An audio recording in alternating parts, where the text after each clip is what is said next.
Dear student, मैं Indrajeet Verma EHL Verma online classes में आप लोगों का स्वागत करता हूं। कक्षा 12 भौतिक विज्ञान जो है आप लोगों को मैं पढ़ाऊंगा, जिसमें पहले चैप्टर का जो नाम है इकाई 1 जो है स्थिर वैद्युतिकी इलेक्ट्रोस्टैटिक्स, और उसमें जो पहला पढ़ना है आप लोगों को वैद्युत आवेश तथा क्षेत्र पढ़ना है। वैद्युत आवेश और क्षेत्र थोड़ा बड़ा चैप्टर है, तो इसमें बहुत से हेडिंग है, तो हम धीरे धीरे जो है इस चैप्टर को सरलता के साथ जो है पढ़ेंगे। अब इसमें जो है पहली चीज इसमें चैप्टर का जो नाम है स्थिर वैद्युतिकी के बारे में हम लोग सही ढंग से जान लें। बोर्ड परीक्षाओं में स्थिर वैद्युतिकी की परिभाषा कभी नहीं पूछी गई है, ना तो पूछी जाएगी।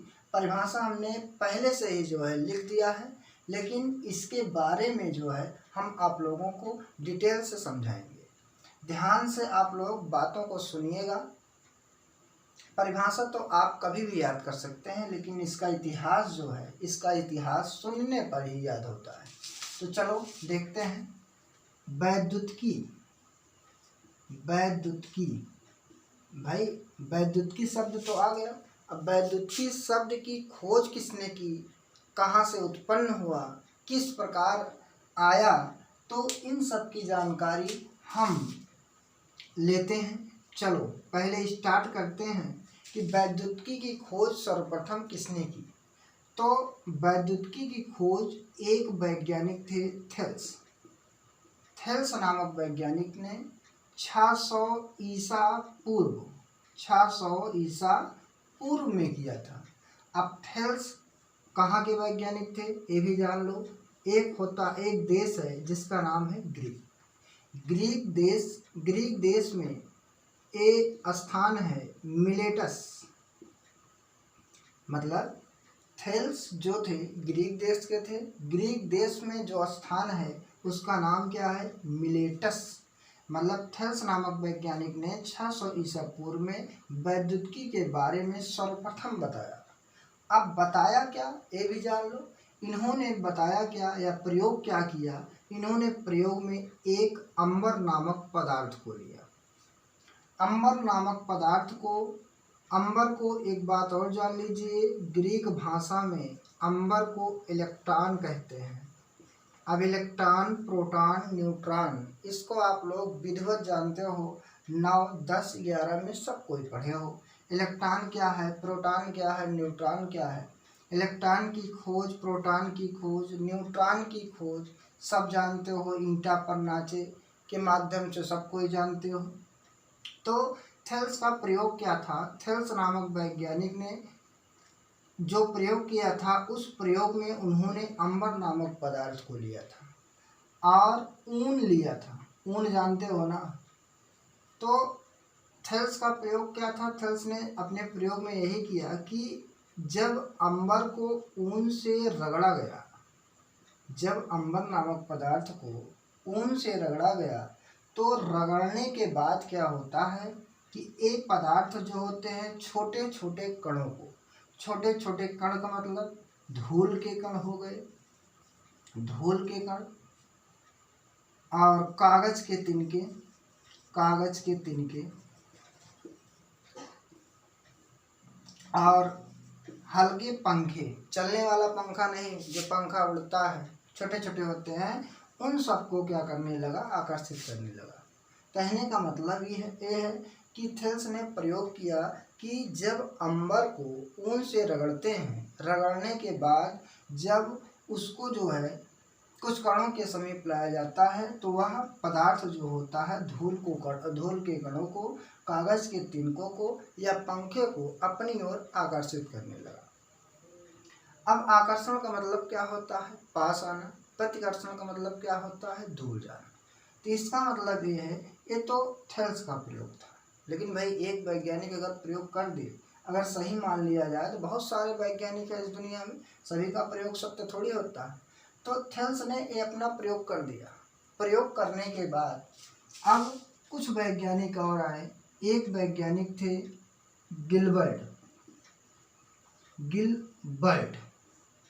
अब गिलबर्ट कहाँ के थे ये भी जान लो। तो 1600 ईस्वी में इंग्लैंड देश का नाम सुने हो, तो इंग्लैंड की एक रानी थी जिसका नाम था एलिजाबेथ।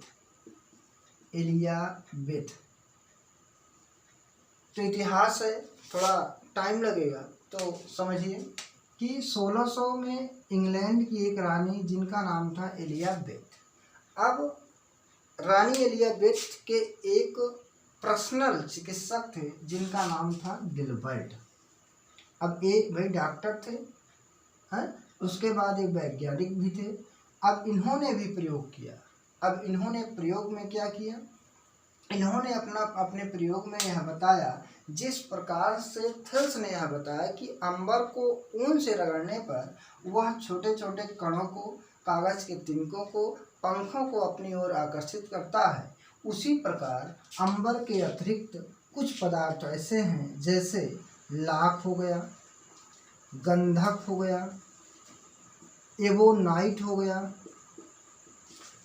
एवोनाइट की क्षण पढ़े हैं, इन सब पर भी इन्होंने प्रयोग किया। प्रयोग में इन्होंने क्या किया कि अंबर के अतिरिक्त इन्होंने प्रयोग में लाख, गंधक, एवोनाइट की क्षणों को जब प्रयुक्त किया, प्रयुक्त करने के बाद जब इन्होंने भी जो कणों के पास इन पदार्थों को ले गए, तो ये पदार्थ भी क्या किए, इन पदार्थों से चिपक गए। चिपकने का मतलब क्या हुआ, आकर्षित हो गए। अब साधारण सी बात, व्यवहारिक सी बात आप लोग जानते हैं कि जब हम कंघे का यूज करते हैं, कंघे को बाल में लगाते हैं, तो वह कंघा क्या करता है, छोटे छोटे कणों को अपनी ओर आकर्षित कर लेता है। तो सेम प्रोसेस यही है कि अंबर को जब ऊन से रगड़ा गया तब भी यही काम हुआ। अंबर के अतिरिक्त लाख, गंधक, एवोनाइट, चमड़ा, इन सबको भी अगर रगड़ा जाए तो सेम प्रोसेस वही प्राप्त होता है जो थेल्स के प्रयोग में था। इसके बाद सन 1664 में एक वैज्ञानिक थे, टॉमस, वैज्ञानिक का नाम था टॉमस वैज्ञानिक थे जिन्होंने टॉमस ब्राउन थे। वो वैज्ञानिक 1664 में टॉमस ब्राउन ने इन दोनों प्रयोगों को या इन दोनों वैज्ञानिकों के प्रयोगों को सही माना। इस आधार पर उन्होंने एक परिभाषा दी।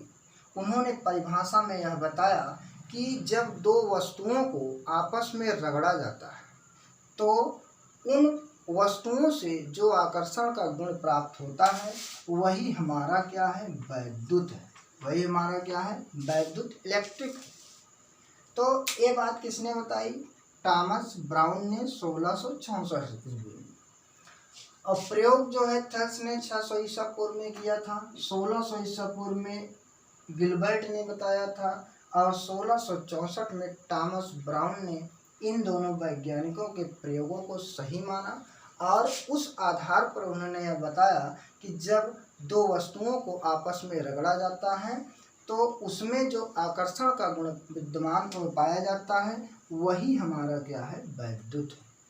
इस आधार पर वैद्युतिकी की परिभाषा बनी कि वह ऊर्जा जिसके कारण अंबर तथा अन्य पदार्थों से हल्की वस्तुओं को अपनी ओर आकर्षित करने का गुण उत्पन्न होता है वही वैद्युतिकी है।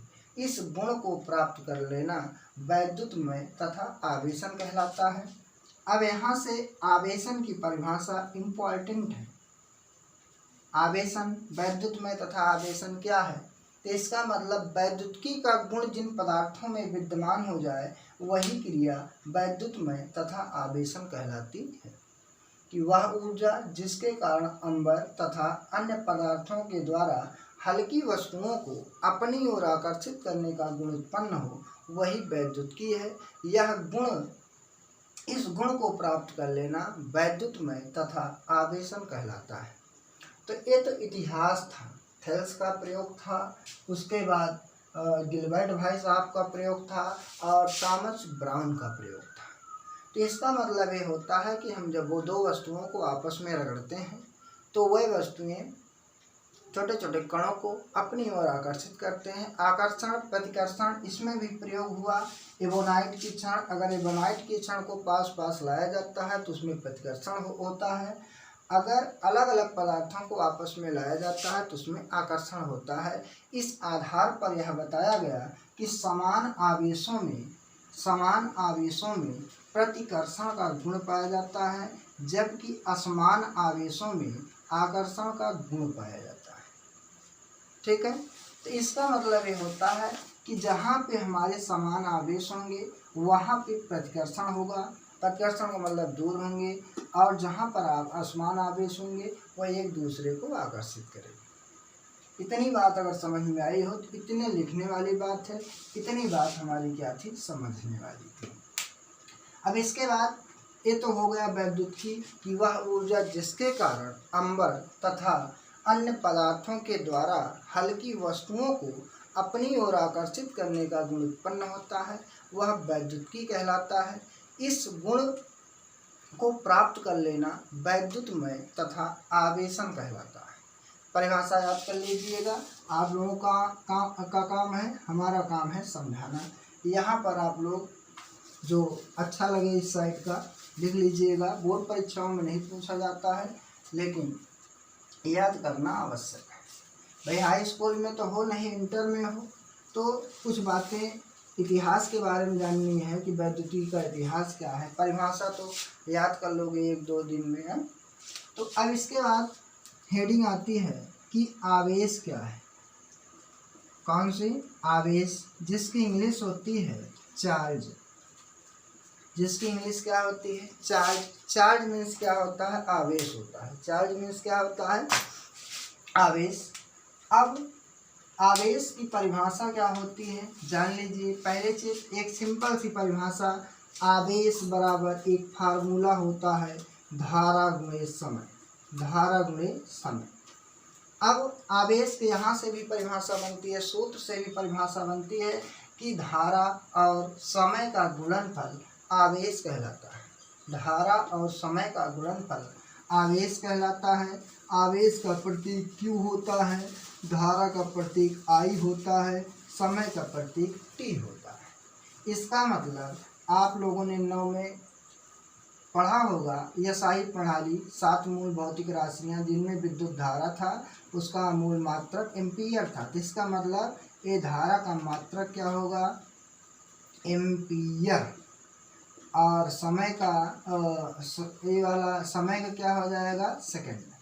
इसे हम क्या कहते हैं? कूलाम भी कहते हैं।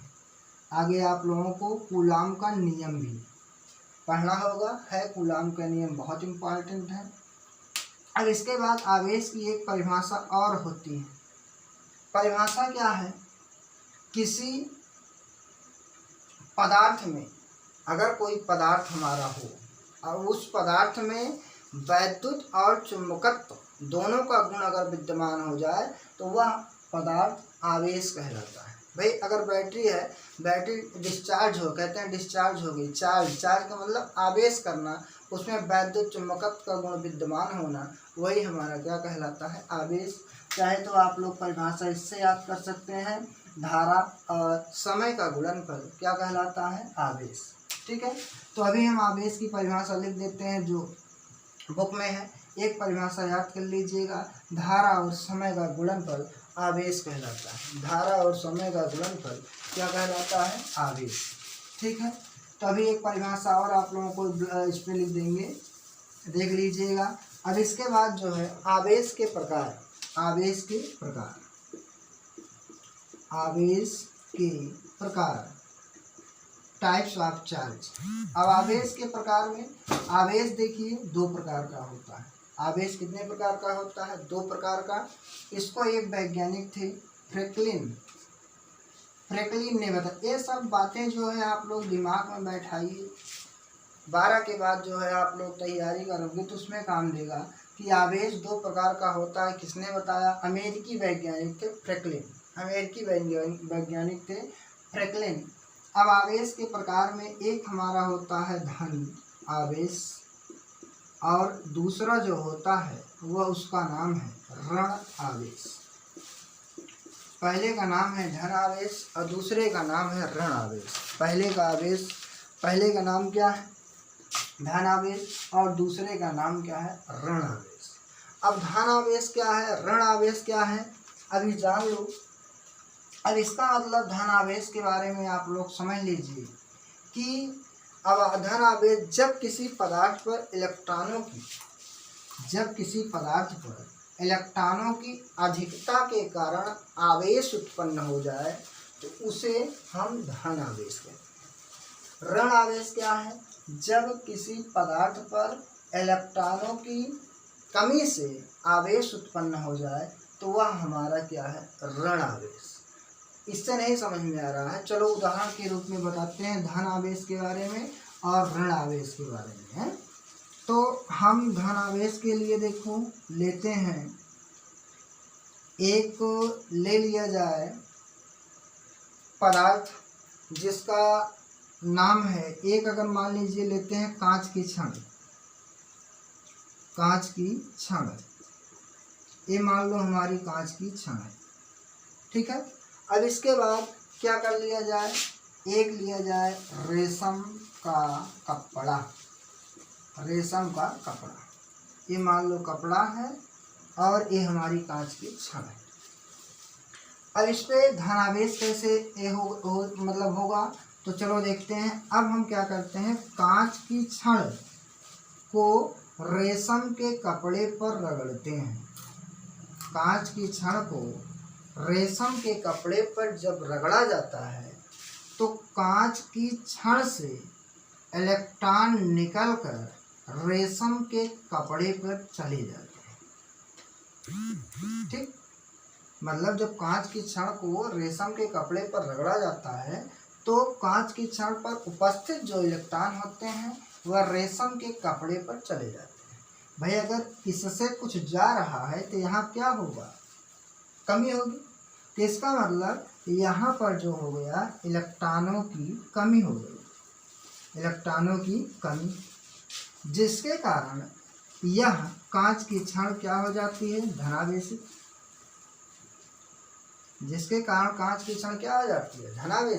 इस प्रकार ये धन आवेश की व्याख्या है। धन आवेश की व्याख्या में परिभाषा हमने बताया कि जब किसी पदार्थ में इलेक्ट्रॉनों की कमी के कारण आवेश उत्पन्न हो जाए तो वही आवेश धन आवेश कहलाता है। उदाहरण में हमने बताया, एक कांच की छड़ लिया जाए और रेशम का कपड़ा लिया जाए। जब कांच की छड़ को रेशम के कपड़े के साथ रगड़ते हैं तो कांच की छड़ से इलेक्ट्रॉन जो होते हैं वह रेशम के कपड़े पर चले जाते हैं। तो कांच की छड़ पर इलेक्ट्रॉन कम हुए, परिभाषा क्या है कि इलेक्ट्रॉनों की कमी, कि जब किसी पदार्थ पर इलेक्ट्रॉनों की कमी हो जाती है तो वह आवेश क्या कहलाता है, धन आवेश। तो कमी कैसे हुई हमने बता दिया कि कांच की छड़ लिया, रेशम का कपड़ा लिया, अब इनको हम क्या करते हैं, रगड़ते हैं। रगड़ने के बाद जो है कांच की छड़ में उपस्थित जो इलेक्ट्रॉन होते हैं वह रेशम के कपड़े पर चले जाते हैं। तो इसका मतलब इसका जो इलेक्ट्रॉन था तो कम हो गया।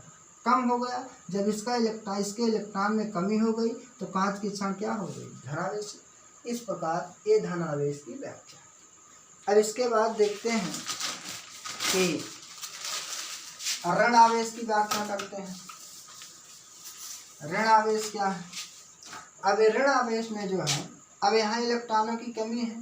ऋण आवेश की परिभाषा क्या होगी, जब किसी पदार्थ में इलेक्ट्रॉनों की अधिकता हो तो इस प्रकार उत्पन्न आवेश क्या कहलाता है, ऋण आवेश। यहाँ लिखेंगे इलेक्ट्रॉनों की कमी, अधिकता, ठीक है। ऋण आवेश क्या है कि जब किसी पदार्थ में इलेक्ट्रॉनों की अधिकता हो जाए तो वही आवेश क्या कहलाता है, ऋण आवेश। जब किसी पदार्थ में इलेक्ट्रॉनों की कमी हो जाती है तो इस प्रकार उत्पन्न आवेश क्या कहलाता है, धन आवेश। चलो उदाहरण के मार्फत देखते हैं। एक हम लेते हैं छड़ जिसका नाम है एवोनाइट की छड़, और एक होता है हमारा फर। एवोनाइट की छड़ और फर, यह भी एक पदार्थ है। अब इसको क्या करते हैं कि एवोनाइट की छड़ को जब फर के साथ जो होता है रगड़ा जाता है अभी किसको रगड़े, कांच की छड़ को और रेशम के कपड़े को। अब ऋण आवेश में किसको रगड़ रहे हैं, एबोनाइट की छड़ को और फर को। तो क्या हुआ, एबोनाइट की छड़ को जब फर के साथ रगड़ गया तो फर के इलेक्ट्रॉन जो होते हैं वह क्या होते हैं, एबोनाइट की छड़ पर चले आते हैं। एबोनाइट की छड़ पर क्या हो जाते हैं, चले आते हैं। भाई इसके पास इलेक्ट्रॉन हैं, अगर कुछ इलेक्ट्रॉन और पा जाता है तो इलेक्ट्रॉनों की क्या होगी, अधिकता, इलेक्ट्रॉनों की अधिकता हो जाएगी। अगर इलेक्ट्रॉनों की अधिकता हो गई तो यह एबोनाइट की छड़ क्या हो जाती है, ऋणावेशित। इलेक्ट्रॉन की अधिकता हो गई तो एबोनाइट की क्षण क्या हो गई, ऋणावेशित। इस प्रकार हम ऋण आवेश की व्याख्या कर सकते हैं। बात समझ में आ रही, अगर बात समझ में आ रही अगला वीडियो और बढ़िया होगा। पहला वीडियो है, शुरुआत किए हैं, कुछ गलतियां हमसे हो रही हैं, होने का मतलब बोलने में हो रही हैं, हेजिटेशन महसूस हो रहा है, लेकिन अगर आप लोग जो है हमारा मनोबल बढ़ाओगे, लाइक और सब्सक्राइब करोगे तो अगले वीडियो में और बढ़िया आप लोगों को वीडियो प्रोवाइड कराएंगे। तो आप लोगों को अगर समझ में आ रहा है तो वीडियो लाइक और सब्सक्राइब जरूर कीजिए, जिसके कारण हम और अच्छा वीडियो आप लोगों को प्रोवाइड करा सकें। धनावेश, ऋणावेश, 2-3 बातें पढ़ाएं, एक बार रिवाइज हो जाए। पहली बात हमने पढ़ाया वैद्युतिकी की खोज सर्वप्रथम ग्रीक देश के जो मिलेटस के निवासी थे, उन्होंने 600 ईसा पूर्व में किया था।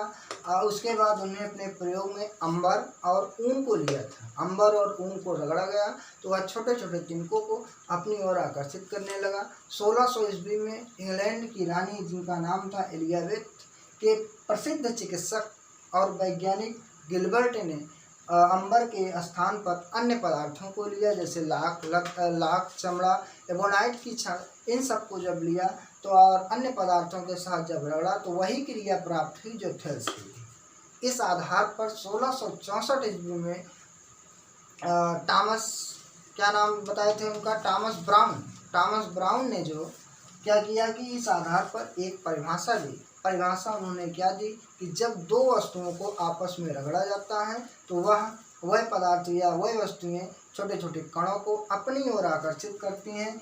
इस गुण को या इस पद्धति को वैद्युत कहा जाता है।